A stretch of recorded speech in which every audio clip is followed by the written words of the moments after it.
Olá, meus caros quadro-examinai. Uma vez salvo, para sempre salvo? Uma pergunta.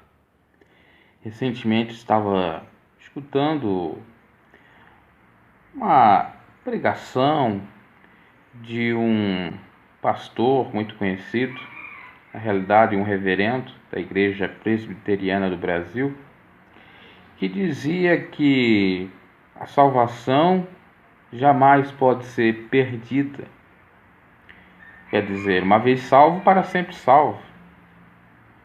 Salvo ad eterno.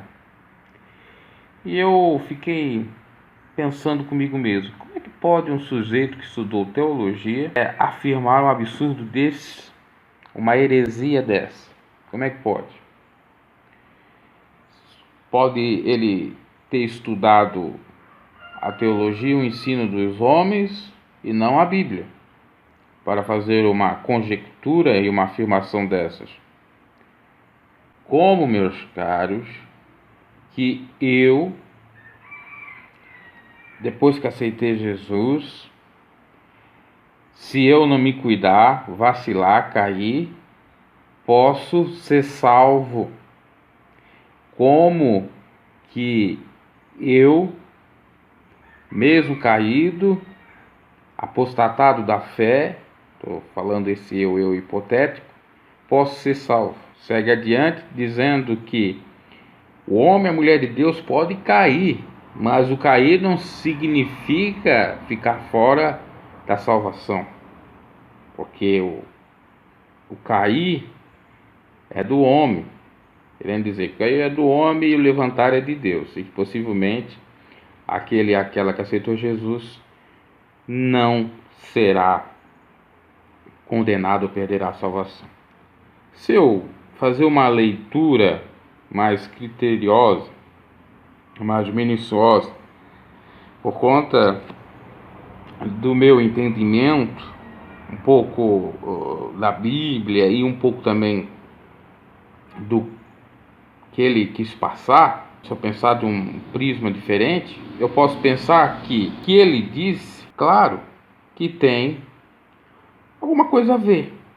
Que uma pessoa que realmente aceitou a Cristo, que é convertida ao Evangelho, dificilmente, eu digo dificilmente, eu não digo que não será condenado, que não perderá a salvação. Ela realmente não perderá a salvação. Mas essa afirmação que ele disse, que ele asseverou, ela é muito forte. Ela é muito perigosa, pelo fato que ela pode dar várias interpretações. Interpretações essas dúbias, ela gera isso. É uma afirmação ambígua, confusa. E eu penso, até para ajudar o sujeito a compreender melhor ou desmiuçar melhor essa frase dele, que ele disse tem razão, mas é uma pessoa que não tem a instrução divina da palavra de Deus, que é um neófito na fé, ou que está acompanhando, querendo ser um cristão, ouve isso. Não, eu aceitei Jesus, eu gosto de Jesus, aceitei a sua doutrina, eu sou salvo e jamais vou perder a minha salvação.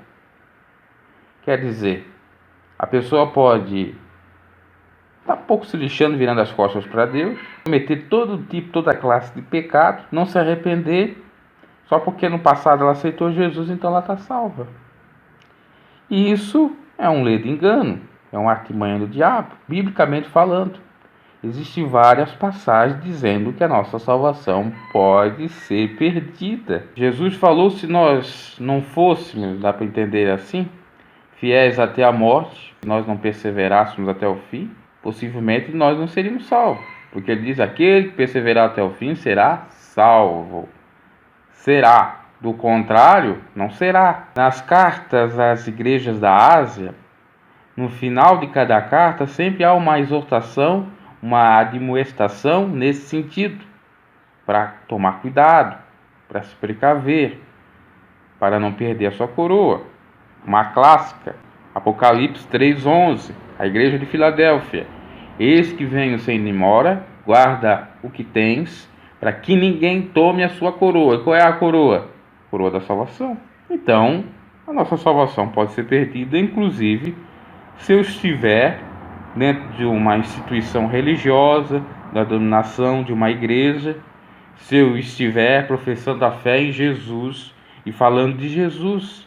Porque o próprio Cristo falou: muitos dirão naquele dia: ah, Senhor, profetizava em teu nome. Ah, Senhor, eu expulsava demônios em teu nome, eu fazia milagres.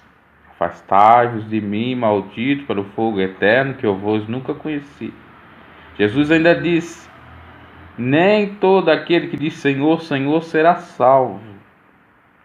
Jesus ainda disse: acautelai-vos com os falsos profetas, no sentido de que, se nós não nos cuidarmos, perderemos a salvação a darmos ouvidos a espíritos enganadores e doutrinas e demônios, que depois Paulo vai falar lá em 1 Timóteo. Então, meus caros, você escuta um sujeito desse afirmando que você tem a salvação para sempre, você vai ter, você está acolhendo um herege. Você está recebendo uma doutrina de um sujeito ou não entendeu bem a palavra de Deus, ou o sujeito de fato está mal intencionado. Claro que a origem, a igreja presbiteriana do calvinismo, de João Calvino, que veio lá da Escócia, fundou em 1500 e pouco essa instituição, tem uma linha de raciocínio, de pensamento nesse sentido, que é incapaz do sujeito que aceitou a Cristo perder a sua salvação. Aquele que de fato se converteu e procura, melhor dizendo, não vacilar. A Bíblia é categórica em várias passagens dizer: se nós não cuidar, nós vamos perder. Quem está em pé, cuida para não cair. Meu Deus, que absurdo é esse? Que absurdo é esse? Que heresia é essa? Muitos estão atrás disso. Não, eu aceitei Jesus. Só porque eu aceitei Jesus, agora eu posso me prostituir, posso adulterar, posso me drogar, posso beber, porque eu já estou salvo. Que a fé é por meio, aliás, a salvação é por meio da fé, e todo aquele que invocar o nome do Senhor será salvo. Eu estou invocando, eu estou falando de Jesus. Eu estou no carnaval curtindo e falando de Jesus. Eu estou no coito e dizendo: ai Jesus, ai meu Deus, oh my God. Estou falando de Jesus. É essa lógica que dá para interpretar desse sujeito, dessa sentença desse cara. A Bíblia fala que não devemos colocar o nome de Deus em vão. Então quer dizer que todo aquele que coloca o nome de Deus em vão, ou só simplesmente fala de Deus, ou diz que aceitou a Cristo, ele está salvo. Meu Deus, que heresia, que mundo que nós estamos vivendo. Veja como é nefasto esse argumento dessa teologia, eu diria até libertatória, essa teologia enganosa de Calvino e da igreja presbiteriana, porque esse pastor reverendo falou em nome da instituição. Então veja que o crescer demais no conhecimento e não na graça gera muita confusão, gera soberba, vanglória, gera aquilo que ocorreu com Satanás, querer se colocar no lugar de Deus, seu porta-voz, não só o seu porta-voz de Deus, mas seu próprio Deus, e querer mudar as coisas, inverter os valores, mudar a doutrina santa do Senhor. Que absurdo uma coisa dessa. Examinem as Sagradas Escrituras, meus caros. Sejamos mais bereanos, para não sermos enganados por esses falsos mestres doutores, por esses hereges, eu diria até, porque essa afirmação é perigosa. Essa afirmação, se muitos foram atrás desse sujeito, vai levar essas pessoas ao fogo do inferno. Nós não podemos ter a presunção de achar que nós estamos salvos, porque a salvação, por mais que muitos devem ter, eu até concordo confiança que serão salvos, que estão fazendo a obra de Deus, que estão procurando se submeter à vontade de Deus, se humilhando, pedindo perdão dos pecados, mas ela não pode ser, de modo algum, uma questão de certeza, de uma lógica, por conta de uma lógica, um raciocínio de homens, que ao enxergar a Bíblia de uma maneira mais humana e não teológica, no sentido de realmente ser Deus, né, o revelador da palavra, acabo falando umas aberrações dessas. Então nós temos que tomar muito cuidado, que o inimigo está aí. Olha, não precisa de nada não, você já está salvo.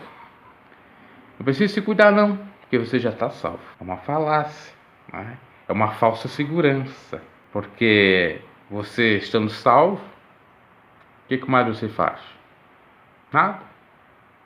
Veja bem, e para encerrar, a título de ilustração, veja se esse pensamento, eu já falei aí da base bíblica, eu poderia aqui dizer os versículos, o versículo principalmente de 3:11 de Apocalipse é bem claro nisso. A título de ilustração, para você ver. Vamos interpretar a palavra salvo como sinônimo de resgate, como sinônimo de captura, como sinônimo de livramento, como sinônimo de guarda. Aí você está navegando com seu barco em alto mar, e lá vem uma borrasca, uma tempestade grande, com vento, e o seu barco começa a ter algum problema. E você, naquele desespero, seu barco começa a ir à deriva, quase pronto para naufragar, e acaba naufragando. Você tem um bote, você tem ali um mini barquinho para se salvar, mas aquele barquinho, aquele bote, não é para a vida toda, não é para muito tempo, é só um escape, digamos assim, uma válvula de escape, uma única saída ali, momentânea. E você pede socorro e consegue o socorro. Então vem o resgate, te pega, tirou você lá do alto mar, te salvou. Aí você, porque é o seu trabalho, novamente viajar em alto mar, naufraga novamente. Se não houver o resgate, salvamento, o que vai ocorrer? Você vai morrer, vai falecer. Então veja que isso é uma coisa sem lógica, ilógica. Uma vez salvo para sempre salvo. Você foi salvo aquela vez, no primeiro episódio, e ocorreu a mesma situação novamente. Você vai, pelo fato de ter alcançado aquela salvação, vai alcançar novamente aquela? Você não tem que se precaver, vigiar no sentido, tem borrasca, o céu está negro, eu tenho que tomar cuidado, não vou viajar nesse momento, ou vou viajar com mais pessoas, vou me precaver já avisando para os representantes da Marinha para me observarem se ocorrer algum problema, algum risco nesse sentido. Você não vai fazer isso? Veja, a mesma coisa é a salvação, meus caros. Jesus te resgata do mundo, do lamaçal, do pecado. E se você não se cuidar, você está lá de volta. Não quero dizer eu que Deus não perdoa nossos pecados. Ele perdoa. Perdoa até quando for necessário, desde que nós se arrependemos. A única coisa que Ele não perdoa é o quê? Pecado contra o seu próprio espírito, blasfemas contra o seu próprio espírito. Então, você peca. Mas esse pecado tem consequências. E se você não tiver prevenção, precaução, você pode acabar falecendo. Então, a salvação nesse sentido, o resgate nesse sentido, Deus te resgata, Deus te salva, Deus te perdoa, mas você tem que tomar os devidos cuidados. Imagina! Então quer dizer que toda vez que você for ao alto mar, você vai ter, se tiver algum problema dessa ordem, a salvação automática. E às vezes você até, inclusive, não seguindo as recomendações marítimas para não pegar o mar naquele momento. Então, meus caros, pare e pense. Existem outras ilustrações que eu poderia aqui colocar para você ver que isso é uma falácia, é uma doutrina maligna e que nós devemos cuidar, porque senão o inimigo que está rugindo como leão está ao nosso derredor, vai nos devorar. Ainda tem mais essa. Tomamos cuidado. Paz e graça. Em nome de Cristo. Até a próxima.